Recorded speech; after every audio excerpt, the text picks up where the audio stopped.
Mesdames et messieurs, bonjour, il est 15 h, bienvenue à vous dans ce bulletin d'information de la rédaction. Voici les titres qui vous seront développés. Le premier train passager est arrivé hier soir à la gare centrale de Naguère en provenance d'Addis Abeba. Et la Corée du Nord rétablit le téléphone rouge avec son voisin, la Corée du Sud. Merci à vous de nous rejoindre. Le premier train commercial et passager du nouveau chemin de fer djibouto-éthiopien qui relie Djibouti à l'Éthiopie est arrivé hier soir à la gare centrale de Naguère en provenance d'Addis Abeba, la capitale éthiopienne. À la gare de Naguère, la venue de ce premier train à but commercial, les passagers a été accueillis donc par le directeur de la société des chemins de fer, Mahmoud Roble-Dabar, et ainsi que les membres de la société chinoise de construction. De ce fait, les premiers voyageurs donc en partance de Djibouti sont attendus dans la matinée de vendredi pour se rendre à Deridawa. En effet, les opérations commerciales seront uniquement donc limitées jusqu'à Deridawa pour une durée d'une semaine. Cela étant dû à un manque de déploiement des services de la douane et de l'immigration. Désormais, les voyages vers Addis Abeba reprendront mardi de la semaine prochaine, a annoncé le directeur de la société des chemins de fer, Mahmoud Roble-Dabar. Le train qui reliera Djibouti à Addis Abeba est opérationnel et peut transporter jusqu'à 1000 passagers et 3500 tonnes de marchandises chaque jour dans les deux sens. Et le ministre de l'Équipement et des Transports, Mohamed Abdelkader Moussa Helem, a visité donc ce matin la gare centrale de Naguère où est arrivé hier soir le premier train passager commercial en provenance d'Addis Abeba. Nous l'avons annoncé donc, ce train peut transporter jusqu'à 1000 passagers selon les responsables du chemin de fer. Le ministre était accompagné de plusieurs officiels, dont notamment des responsables du chemin de fer et de la société chinoise chargée de la construction de la ligne ferroviaire. Le ministre a profité de sa visite pour être le premier VIP donc à s'être enregistré pour le départ du premier train passager à destination de Deridawa qui aura lieu demain. Et dans une brève interview à l'issue de sa visite, le ministre de l'Équipement et des Transports a indiqué que le train, une fois opérationnel, permettra de raffermir les relations entre Djibouti et l'Éthiopie. Le trajet se fera dans les meilleures conditions pour les passagers qui pourront voyager dans un cadre agréable. Et selon le ministre, la cadence d'acheminement des trains donc entre les deux pays sera plus rapide. Nous l'écoutons. Je serai le premier pour voyager, le premier passager. J'ai pris mon billet pour Addis Abeba et je serai le week-end à Addis Abeba. Nous avons commencé le train passager commercial depuis hier. Comme vous savez, l'intégration économique entre les deux pays ce n'est pas la première fois. Elle est là, elle est réelle.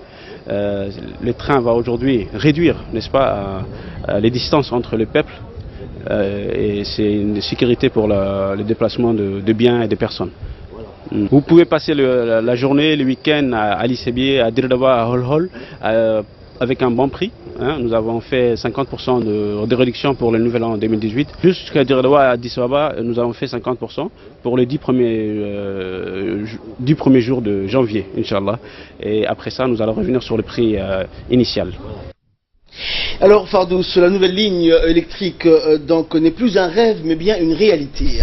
Effectivement, donc, Ahmed, est bien après un siècle d'inauguration de l'ancien chemin de fer djibouto-éthiopien, Djibouti renforce sa position donc stratégique sur le golfe d'Aden et voit donc se concrétiser son rêve de devenir la porte d'entrée de l'Afrique de l'Est, en particulier pour les importations asiatiques. Opérationnelle, la ligne Djibouti-Addis Abeba devrait absorber 3500 tonnes de marchandises en provenance du port de Djibouti et accélérer ainsi le flux de marchandises, activité vitale pour notre pays qui accueille plus de 90% des importations éthiopiennes. Mais l'ambition continentale Ahmed de Djibouti ne s'arrête pas là. Un projet phare prévoit ainsi la mise en place à terme d'un réseau de près de 5000 km de rails, divisé donc en 8 corridors reliant ainsi le Kenya, le Sud-Soudan, le Soudan à Djibouti. Rappelons que ce nouveau chemin de fer intervient 23 ans après donc l'arrêt définitif du chemin de fer Djibouti-Éthiopien en raison de sa vestité après plus de 90 ans de service. Cette nouvelle ligne ferroviaire se veut être l'une des étapes clés de l'intégration économique et commerciale entre les deux pays. En effet, donc, le corridor ferroviaire compte une vingtaine de gares abritant des centres commerciaux et des magasins divers. Cette nouvelle ligne ferroviaire est longue de 756 km, dont 670 se trouvant donc construits sur le territoire éthiopien. Les 82 km restants se trouvent à Djibouti. L'Éthiopie, dont l'économie est l'une des plus performantes du continent, avec plus de 10% de croissance en 2016, est désormais reliée à Djibouti par voie ferrée. Fini donc les tracas des transporteurs djiboutiens et éthiopiens. Ils mettront désormais moins de 10 heures, Ahmed, pour relier Djibouti à Addis Abeba. Merci Fardous pour cette analyse. Et dans le reste de l'actualité, sous la présidence du député Chalmaké Moussa Arré, la commission des finances, de l'économie générale et du plan s'est réunie ce jeudi afin d'examiner le projet de loi portant approbation du compte financier de l'Office national de l'eau et de l'assainissement de Djibouti, l'ONEAD, pour l'exercice 2015. Le gouvernement était représenté par le ministre de l'Agriculture, Mohamed Ahmed Awale, accompagné des hauts responsables des différents départements du ministère, dont le directeur général de l'ONEAD, Mohamed Fouad Abdo. En prenant la parole, le représentant de l'exécutif a fait les états financiers du projet comprenant le bilan, le compte des résultats, la balance générale ainsi que l'annexe regroupant la situation patrimoniale, l'état de créance et la situation de trésorerie à la clôture des comptes. L'ONEAD a réalisé en 2015 un résultat bénéficiaire net d'1,976 milliard de nos francs. Par conséquent, les états financiers de l'exercice 2015 dégagent un résultat net global en produit de 6,896 milliards, en charge de 4,920 millions et résultat net de l'exercice d'1,976 milliard de nos francs. Par ailleurs, des travaux de modernisation et de rénovation des installations d'eau potable et d'assainissement, de même que le projet d'adduction transfrontalier destiné à accroître fortement la production d'eau potable afin de répondre à la demande croissante de la masse. Le barrage de l'Amitié sera bientôt opérationnel. Fini donc les problèmes d'inondation que causait l'oued d'Ambouli. Les travaux de construction du barrage de l'Amitié sont sur la bonne voie. C'est ce qu'a indiqué en tout cas ce matin le directeur du département des grands travaux du ministère de l'Agriculture, Aoulad Jama, lors d'une visite d'une équipe de journalistes à Lan Gobaley, où les ingénieurs de la société turque Ulyova mènent depuis 6 mois les travaux de construction de ce barrage. Situé à une vingtaine de kilomètres de la capitale, le barrage de l'Amitié est destiné à protéger la capitale des crues fréquentes de l'oued d'Ambouli. Il servira aussi à récupérer en amont le maximum d'eau qui se jetait dans la mer. Le coût de ces travaux, qui s'élève à 11 millions d'euros, soit 2 milliards de nos francs, s'achèveront en décembre 2018.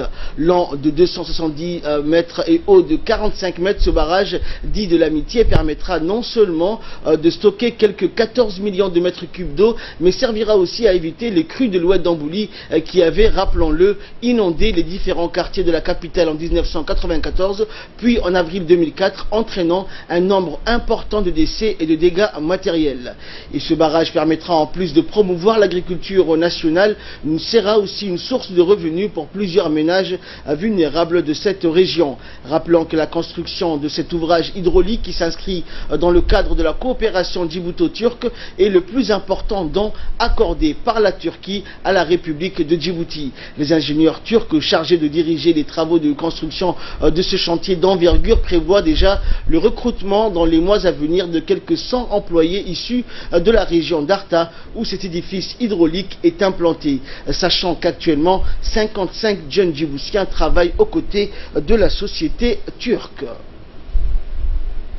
Au lendemain de la cérémonie de prestation de serment du Conseil constitutionnel, les membres de la Commission électorale nationale indépendante ont élu ce jeudi M. Dini Mohamed Burhan à la présidence de la CENI, qui supervisera les prochaines élections législatives prévues pour février prochain. La cérémonie s'est tenue donc au palais du peuple en présence du directeur des élections du ministère de l'Intérieur, Wahib Omar, et d'autres représentants du ministère de l'Intérieur et de la décentralisation. Au cours de l'événement, les membres de la commission ont voté à l'unanimité en faveur du seul candidat au poste de président en la personne de Dini Mohamed Burhan. Les vice-présidents de la commission électorale nationale indépendante dans les 5 régions de l'intérieur ont été élus comme suit. Pour la région de Tadjoura, M. Aramis Kamsek, la région d'Obok, Mohamed Saïd, la région d'Ikil, Hamdou Ali Mohamed, la région d'Ali Sabié, Mohamed Abdullah Farah et la région d'Arta, Mohamed Burhan.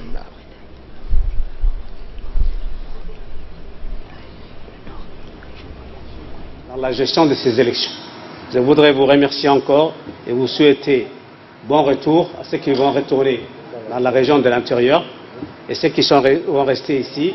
Mais avant tout, je voudrais faire la désignation de mon bureau.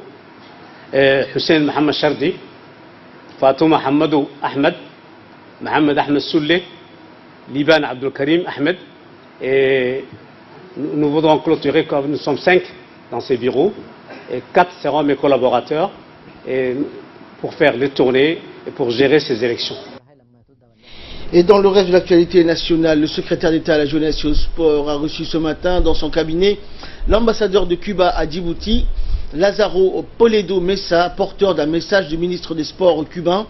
Et dans son message, le ministre des Sports de Cuba demande un rapport de voyage à son homologue de Djibouti, secrétaire d'État à la jeunesse et au sport, pour la participation d'un grand événement Cube del Porte qui aura lieu fin février ou début mars 2018. Les 2 hommes ont passé en revue également les relations de coopération dans le domaine du sport qui se matérialisent actuellement avec la présence d'entraîneurs cubains en athlétisme, handball, basketball et volleyball, sans oublier bien sûr la nouvelle et jeune experte cubaine, coach sportif de fitness, un sport purement féminin. L'ambassadeur cubain a quant à lui remercié le gouvernement et le peuple djiboutien pour leur accueil chaleureux, ce parfait climat et pour l'intérêt particulier porté sur les efforts que les coopérants cubains résidant à Djibouti déploient dans le cadre de leur mission. Rappelons que cette année, le nombre de coopérants cubains à Djibouti est estimé à près de 190. Il s'agit notamment de médecins, d'ingénieurs, agronomes et d'entraîneurs sportifs. Sous l'égide du secrétariat d'État à la jeunesse et au sport, se sont déroulés hier à l'école primaire d'Ambouli 1 les préparatifs du dialogue national entre le chef de l'État et la jeunesse. À cet effet, le comité d'organisation a rencontré les jeunes du quartier en vue de les préparer à cette rencontre inédite. Il est à noter que ce grand débat inédit entre la jeunesse et leur président se tiendra fin janvier. Les échanges interactifs entre ces jeunes et le comité d'organisation ont porté sur les questions pertinentes à soulever lors de cette rencontre. Des jeunes se sont succédés pour prendre la parole et ils n'ont pas manqué de mettre l'accent sur la nécessité de la mise en place d'une politique équitable favorisant l'intégration de la jeunesse djiboutienne dans le processus du développement socio-économique. Ils ont évoqué notamment le besoin de voir plus de centres récréatifs et de loisirs se créer. Rappelons que les nombreuses questions soulevées par les jeunes au cours de leurs interventions sont retenues par le comité d'organisation qui en fera un document de synthèse. Ce document contribuera à la formulation de futures recommandations.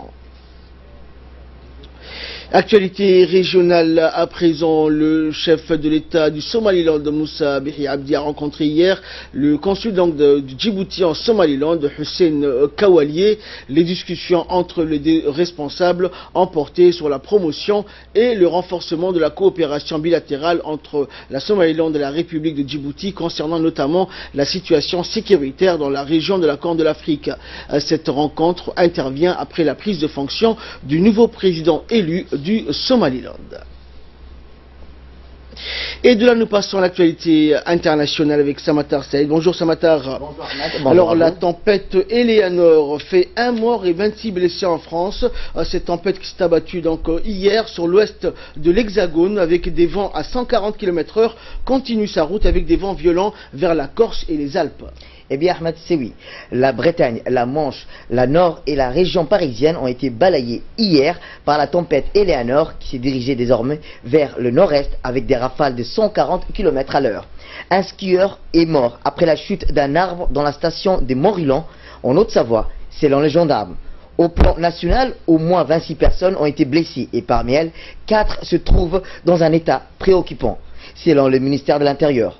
À Paris, la Tour Eiffel a été fermée au public, tandis que le trafic aérien a été interrompu, suspendu aux aéroports de Strasbourg avant d'être rétabli.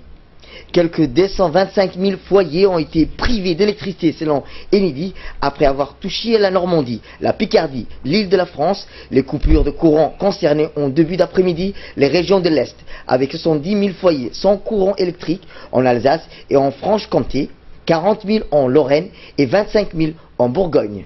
Selon la Météo France, cette quatrième tempête de l'hiver est d'intensité comparable pour le vent de Carman, sauf que pour la Corse et la montagne, elle serait d'une force peu commune.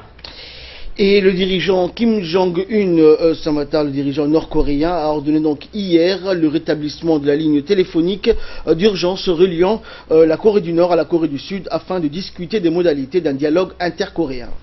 Eh bien, c'est un signe de réchauffement entre les deux Corées.